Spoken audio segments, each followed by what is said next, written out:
Halo teman-teman, aku Geo. Dan aku Mimi. Kita akan belajar matematika dengan cara yang seru. Topik kita hari ini adalah kesebangunan. Yuk kita cari tahu rahasianya bersama-sama. Geo, kenapa bayanganku lebih besar dari aku?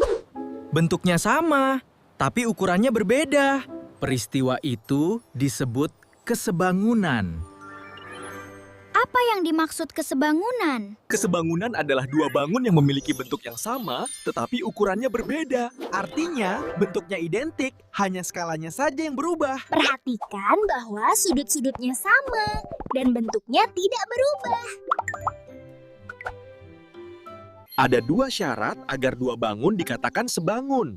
Pertama, sudut-sudut yang bersesuaian harus sama besar. Kedua, perbandingan sisi-sisi yang bersesuaian harus sama. Jika salah satu syarat tidak terpenuhi, maka tidak sebangun. Perhatikan kedua segitiga ini. Segitiga yang besar merupakan hasil pembesaran dari segitiga kecil. Panjang alas yang semula 5 cm menjadi 10 cm. Dan tinggi yang semula 10 cm menjadi 20 cm. Perhatikan bahwa setiap sisi bertambah dengan perbandingan yang sama. Artinya, semua sisi dikalikan dengan angka yang sama, yaitu 2. Jika perbandingan semua sisi pada segitiga sama, maka bangun segitiga tersebut adalah sebangun. Sekarang, kita akan membuktikan kesebangunan menggunakan contoh soal.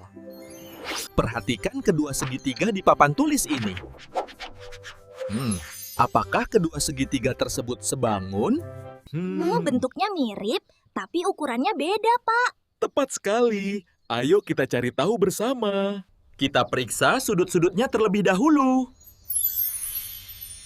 Sudut-sudut pada kedua segitiga sama, yaitu 35 derajat, 55 derajat, dan 90 derajat. Berarti syarat pertama terpenuhi. Perbandingan sisinya sama.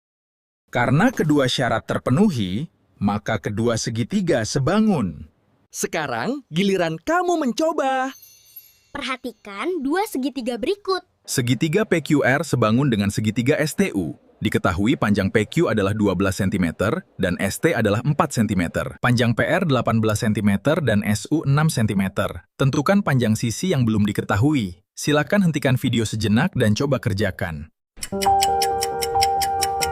Nah, mari kita ingat kembali apa saja yang sudah kita pelajari hari ini. Jadi, kesebangunan itu terjadi kalau dua bangun punya bentuk yang persis sama, tapi ukurannya boleh berbeda. Betul, Geo. Dan ingat, syaratnya ada 2 loh biar bisa dibilang sebangun. Benar sekali, Mimi. Pertama, sudut-sudut yang bersesuaian harus sama besar.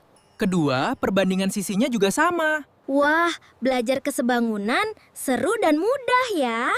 Matematika asik kalau kita tahu konsepnya. Terus semangat belajar. Sampai jumpa di materi berikutnya. Dadah! Sampai jumpa.